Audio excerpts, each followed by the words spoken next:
Olá, aqui é o professor Gustavo Carvalho e nesse vídeo eu vou falar sobre momentos de produto de inércia de figuras planas. Esses momentos de produto de inércia, eles são muito importantes, o cálculo deles é muito necessário no cálculo estrutural, no projeto de estruturas. Então, esse primeiro vídeo, eu vou falar desse assunto em alguns vídeos. Esse primeiro vídeo sobre momento de inércia fala sobre o conceito básico dele. Basicamente é o seguinte, o momento de inércia a gente representa pela letra I, e ele, o momento de inércia de figuras planas, e ele é sempre em relação a um eixo. Então o momento de inércia pode ser em relação a um eixo horizontal, um eixo vertical ou a algum outro eixo, de uma determinada figura. Então, vamos lá. Se eu calcular o momento de inércia em relação ao eixo X aqui, o que é o momento de inércia? Onde que ele aparece?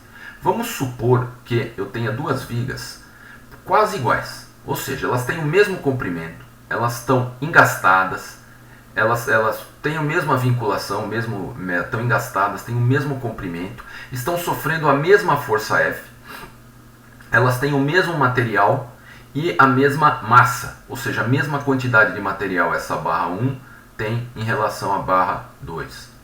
E aí eu aplico uma força F aqui, aplico uma força F nas duas barras. Essa primeira barra ela vai sofrer uma deformação elástica que eu chamei aqui de Δ1. E essa segunda barra vai sofrer uma deformação elástica Δ2. Qual que é a diferença entre as barras? A única diferença é o formato da seção transversal. Se eu fizer uma fatia aqui nessa barra, uma fatia imaginária e olhar para a esquerda ou para a direita, aqui eu vou enxergar esse retângulo aqui, tem o eixo X passando por ele aqui. E essa barra aqui é cilíndrica, tem seção circular. Se eu cortar aqui a estrutura, aqui, fizer um corte imaginário e olhar para um dos lados, aqui eu vejo um círculo, uma seção circular. Então, a única diferença é o formato da seção. O restante tudo é igual, o material é igual, o comprimento é igual, a carga é igual, a vinculação é igual, a massa é igual. As dimensões aqui são diferentes de forma que a área da seção 1 seja igual à da seção 2. Ou seja, o peso das duas barras é o mesmo. A quantidade de material das duas barras é o mesmo. No entanto, se você observar, o Δ1 e o Δ2 não vão ser iguais. A barra com seção quadrada, por exemplo, aqui supondo que esse retângulo seja um quadrado, a barra com seção quadrada, ela deforma um valor de delta aqui, que eu chamei de Δ1. E a barra com seção circular, com o círculo, ela deforma de forma diferente do Δ1. Por que isso acontece? Se a área é a mesma, se tudo é igual, exceto o formato. Exatamente por isso, porque o formato da seção transversal influi na resistência desta seção à deformação.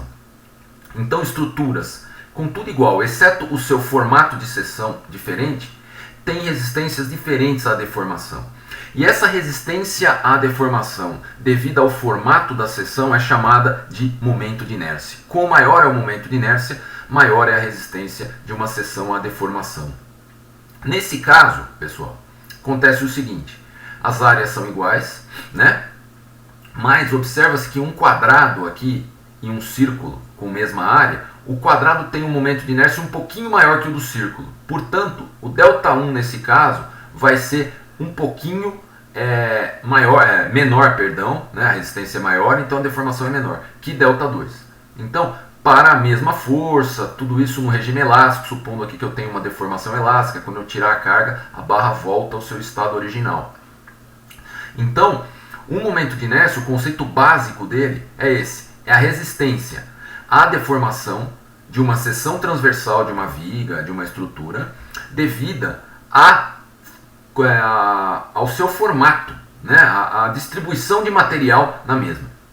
Então, nesse caso, a seção quadrada e a seção circular têm deformações diferentes, justamente por causa do formato delas.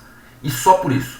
E você mede essa resistência à deformação devido ao formato, calculando o momento de inércia da seção quadrada e da seção circular. A que tiver maior momento de inércia é a que tem maior resistência e é a que geraria a menor deformação para a mesma força. Nesse caso aqui, o momento de inércia I1 é um pouquinho maior que o I2, no caso de quadrado e círculo com mesma área. E por isso, O ΔI nesse caso seria um pouquinho menor que o ΔII, porque a resistência à deformação 1, né, na viga 1 devido a esse formato é um pouquinho maior. Ok? Nos próximos vídeos eu vou continuar desenvolvendo esse conceito de momentos e produto de inércia.